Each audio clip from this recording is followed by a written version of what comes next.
iyun окуясы тууралуу.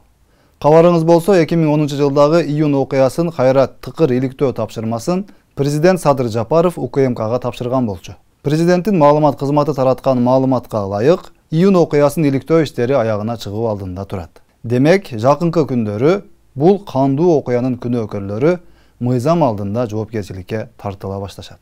Элдин кагылышына бир нече саат калганда Кадыржан Батыровдун жанында кол чаап сүйүнүп, иштери ойдогудай кетип жаткандай өзүн бактылуу сезип тургандары дагы, Бишкекте жатып алып бүт операцияны көзөмөлдөп көмөктөшүп, бир тууган эки элдин канын төгүүгө болгон шарттын баарын түзүп берген чыккынчылардын баары эми тийиштүү жазасын алат деп ишенебиз. Өзү негизи бул дүйнөнүн кээ бир учурларына карап туруп таң каласың киши. Булардын бетин бирөө аймап алса, чоң маселе болуп, бүт Кыргызстанда ызы чуу болуп, боору оруп, байкуш болуп чыга келишет экен дагы. Булардын бийлиги учурунда Ош Жалалатта арыкта суудай аккан канга, жүздөгөн кишилердин өлүп кетишине, миңдеген кишилердин оор жаракаттардын алышына, үйлөрдүн өрттөлүшүнө, канчалаган балдардын жетим калганына, канчалаган энелердин балдарынан айрылып калганына, мындайча айтканда кыргыз элинин башына салган азап тозогуна эч ким унчукпай, унутуп коюшу керек экен. Буларга бирөө катуу сүйлөп койсо дагы келип кечирим сурашы керек экен дагы, ушул убактылуу өкмөтмүн деп жүргөндөр төгүлгөн кан үчүн кыргыз элинен кечирим суроо буякта турсун, тетирисинче дагы эле элдин башын айлантып, мамлекетти башкарышы керек экен. Ушул кантип болсун? Бирөөнүн баласын катуураак сөгүп койсоң, кыжаалат болуп, ичиңен өкүнүп тезирээк кечирим сурашка шашасын адам. Булар болсо бүтүндөй элге бүлүк салып алып, эч нерсе болбогондой, кайра эле ошол саясий талаада оюн кылып жүрүшкөнү элибизге дагы жакпай жатканын көрүп турабыз. Эми кандай болсо дагы УКМК iyun окуясы боюнча адилеттүү мыйзам чегинде иликтеп, тийиштүү адамдарды аеосуз жазаага тартып берсе, Кыргызстандын тарыхында өчпөс тамгалар менен жазылып, эли журттун ыраазычылыгын алган болот эле. Элибиздин бийликке болгон ишеними артып, ынтымагы бекемделип, өлкөбүздө мындан ары тынчтык өкүмүн сүрүп, улуттар аралык бир туугандык, патриоттуулук сезимдери күчөйтүлө. Антпесе бул саясатчылар өзүнүн ыкмаларын колдонуп, элди бөлүп жарып, керек болсо дагы башынан кан төгүүгө аракет кылбайт деп эч ким кепилдик бере албайт. Үйрөнгөн адат калабы, уйга жүгөн салабы деп калкыбыз жөн жерден айткан эмес да. Ошол мезгилде өздөрүнүн кызыкчылыгын колдонгон ал убактылуу өкмөт болгон. Аны коркпой айтыш керек. Ошол эле Отунбаев, Атамбаев, Текебаев жана башка 14 адам. Алардын наоборот эмне кылыш керек? Эл душманы, сепаратист дегенди ошолорго бериш керек. Себеби ошолор Кыргызстан түндүк-түштүк болуп чабышып кетпесин деп, түштүктө ошондой конфликтти чыгарып, кайра өздөрү басып, элди алаксытып, ушундай саясат кылышканда булар.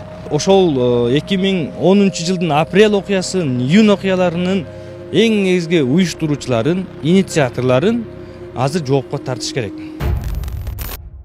Шайлоо да өттү. Кыргыз эли өзү каалаган, өзү тандаган талапкерлерге добушун берип, парламент бул жолу кимдерден куралат деген суроого жообун берди. Туура, шайлоого тилеге каршы жалпы 3,5 миллиондон ашык шайлоочунун болгону 1,5 миллионго жакыны гана катышып, жарандык милдетин аткарды. Бул деген сөз кыргызстандык мекендештерибиздин дагы да болсо өлкөбүз алдындагы, келечек алдындагы жоопкерчилигин толук сезе билбей жатканынан кабар берет. Экинчи бир чети Кыргызстанда бийликке болгон элдин ишеними акыркы 10-20 жылдан берки башаламан, жалган жашык, көз боюмучулук менен бир уч топтун кызыкчылыгы үчүн гана жүргүзүлүп келген саясаттын айынан мамлекеттик башкарууну элибиз айтып жүргөндөй жиндигетти кылып түзүп алышканынан элдин ишеними өтө төмөн деңгээлге түшүп кеткенин көрсөтүп турат. Депутат деген сөздү укканда кадимкидей маанайы бузулуп, ачууланып, жийиркене турган деңгээлге чейин парламенттин кадыры кетип калганы чындык. Мен депутат боломун деп кандай гана жакшы адам, билимдүү адам, патриот адам эл алдына чыкпасын, баары бир элдин көпчүлүгү анын сөздөрүнө ишенбей, бул дагы ушинтип сүйлөп, бизди алдап, эптеп депутат болуп алайын деп жүрөт да деген көз карашы менен карап калышкан. Бул абал албетте өкүнүчтүү жана эми азыркы чакырылыштын депутаттары үчүн чоң көйгөй. Эми булар эл арасындагы бул сыяктуу жаман сөздөрдү жоготуп, кайра деңгээлин, кадыр баркын көтөрүш керек. Антпесе депутат деп мандат тагынганы менен элдин көзүнө касамкор, калпычы, билимсиз, intrigan, özünden başka eç kimde oylobogон jep jutar bolup körünüp tura beret. Bul çakırıştagılar андай emes ekenin, emi dalildep, çındap el üçün kızmat kıla alışarın körsetüşü zarıl. Mandatga jetүү bir mesele, al emi eldin çınıgı urmat sıyına işenimine ee bolуу bul ekinci çoğun mesele. Antpese elder aytmakçı, büt jurtçuluğa prikol bolup жүрüp deputattыk möөнөтүң ötüp ketet. Эми баягы депутат боло албай калып, элдердин добушун ала албай калып, шайлоо бүткөндөн бери саат сайын ар нерсени бир сүйлөп, ар кыл сахналаштырылган чыгуулары менен элибизди зериктирбей жаткан саясатчылар тууралуу. Эсиңизде болсо, өткөн жылы коронавирус илдети жаңыдан Кыргызстанга тарап баштаганда, элдин баары вирусолог, дарыгер болуп кетишкен болчу. Саясатчылары баш болуп, коронавирус тууралуу кадимки адистей сүйлөп чыгышып, элдин башын айлантып, кээ бири бул оору жок. Дарыгерлер жөн эле ошол өкмөттөн 200 000 сом алыш үчүн эле ооруп калдым деп жатышат деп да чыгышкан жайы бар. Билгени дагы, билбегени дагы, билими бары дагы, жогу дагы коронавирус тууралуу илим жактагандай күчтүү адистей уялбай нетпей эле чыгып элге ар кандай сөздөрдү айтып жүрүшкөн. Бул жолу болсо эми саясатчыларыбыздын көпчүлүгү айтишник болуп кеткенин көрүп турабыз. Ömür boyu informatika, IT tarmağında иштеген профессионал катары чыгып алып, дагы эле ошол ыкмасы менен элдин башын айлантуу аракеттерин көрүп жүрүшөт. Өзү чын-чынына келгенде сервер менен сервистин айырмасын билбеген, компьютер каерден күйгүзүлүп, каерден өчүрүлүшүн дагы так билбеген саясатчы адамдарыбыздын чыгып алып жасап жаткан презентацияларын көрүп таң каласың.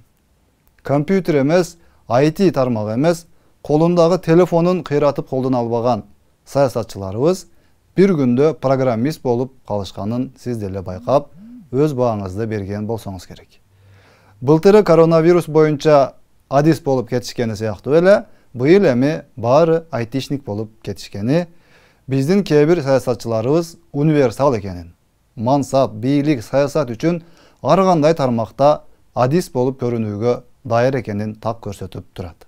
БШКнын сайтындагы маселе боюнча тийиштүү адистер түшүндүрмө бергенден кийин, добуштарды кайра кол менен эсептеп чыгып, мыйзамдуу жыйынтык чыга баштагандан кийин, эми ал адис саясатчыларыбыз сөздү башкага бурууга аракет кылып башташты. Мындайча айтканда, ызычуу кылып, митинг кылып, баланча кетсин, түкүнчө кетсин дегенге өздөрү үчүн эми башка себеп, повод издеп жаткан учуру. Анткени элди көчөгө чыгарып ызычуу салып турбаса, булардын жашоосу өтпөйт. Булардын эң негизги милдети, кызматы ушул экенин билбеген эч ким калбаса керек.